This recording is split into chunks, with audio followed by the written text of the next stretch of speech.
ગોવાળ ટોળે વળ્યા એમાં વડો રે ગોવાળિયો કોણ થાશે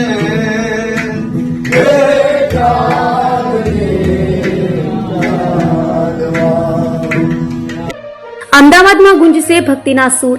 હાર્દિક દવે અને પ્રફુલ્લ દવે દ્વારા શ્યામ ધ કૃષ્ણા કોન્સર્ટનું ભવ્ય આયોજન થશે, જેમાં 40 થી વધુ કલાકારોના ઇન્ડો વેસ્ટર્ન સિમ્ફની સાથે સોલા ભાગવત મેદાન ખાતે ભવ્ય સંગીતમય સાંજને મધુર અને યાદગાર બનાવશે. ભગવાન શ્રી કૃષ્ણના શાશ્વત સ્વરૂપ અને ભક્તિ રસથી તરફતર એક અદ્ભુત અને ભવ્ય સંગીતમય રાત્રિનું આયોજન અમદાવાદના આંગણે થવા જઈ રહ્યું છે. સંગીત જગતના જાણીતા નામ હાર્દિક દવે અને તેમના પિતા અને ગુજરાતી લોક સંગીતનું મુઠ્ઠી ઉંચેરું નામ એવા પ્રફુલ્લ દવેના સંયુક્ત ઉપક્રમે શ્યામ ધ કૃષ્ણા કોન્સર્ટ યોજાશે. આ ભૂતપૂર્વ કાર્યક્રમ આગામી 30 મે 2026 શનિવારના રોજ સાંજે અમદાવાદના સોલા ભાગવત મેદાન ખાતે યોજાશે. આ કોન્સર્ટની મુખ્ય વિશેષતા એ છે કે તેમાં પરંપરાગત ભક્તિ સંગીત અને આધુનિક પશ્ચિમી સંગીતનો સમન્વય કરીને એક શાનદાર ઇન્ડો વેસ્ટર્ન સિમ્ફની રજૂ કરવામાં આવશે, જેમાં 40 થી વધુ લાઈવ કલાકારો એક સાથે મંચ પર પોતાની કલાના સૂર રેલાવશે. આ સંગીતમય કાર્યક્રમમાં કેન્દ્ર બિંદુ સમાન મુખ્ય ગાયક કલાકારો દ્વારા વિવિધ વાદ્યો દ્વારા સંગીતના કાર્યક્રમને યાદગાર બનાવશે.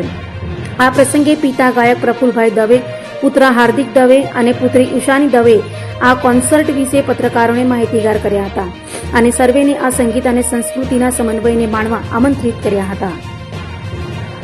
શ્યામ એટલે કૃષ્ણ શું છે ને એ તો મારે ગોતવાનું છે. સાથે મળીને કૃષ્ણ નામની એક વ્યક્તિ શું થઈ ગયા ને એ જાણવાનો પ્રયત્ન એટલે શ્યામ.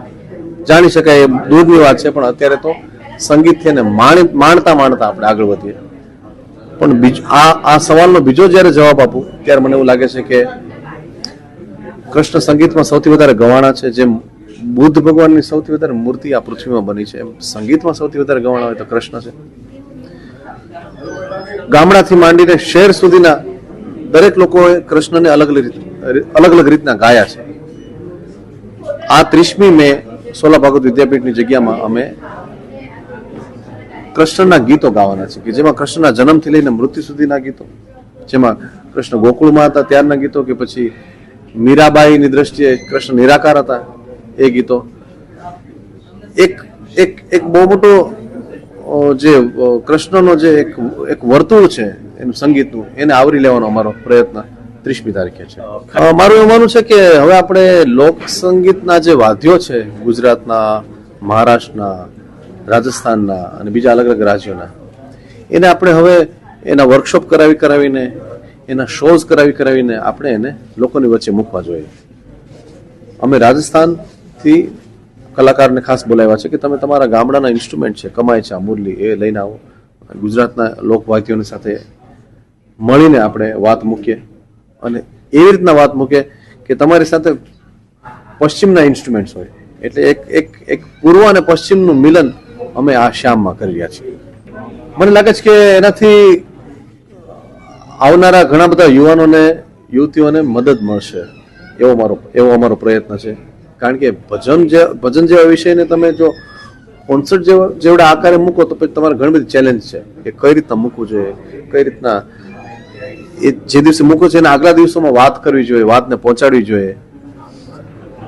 ઘણા બધા એવા પાસા છે આ શ્યામના કે જે સફળતાપૂર્વક જયારે પૂરા થશે ત્યારે એક સરસ મજાનું એક મોડલ બનશે. અમે મિત્રો દ્વારા એક સરસ મજાનું આવું એક મોડલ પેલા બન્યું નવશક્તિ. એમ નહીં કહી કે અમે બન્યું, પણ બધા ભેગા મળીને એક બન્યું છે કે જ્યાં નવરાત્રી કેવી રીતના થઈ શકે એનો એક પ્રયાસ થયો. અને જ્યારે તમે એકવાર એક વસ્તુને સરસ રીતના સાબિત કરી શકો તો પછી બીજા ઘણા બધા લોકો એને ફોલો કરીને એને પણ હિંમત મળે. મને એવું લાગે છે કે આનાથી એ વાત બનશે.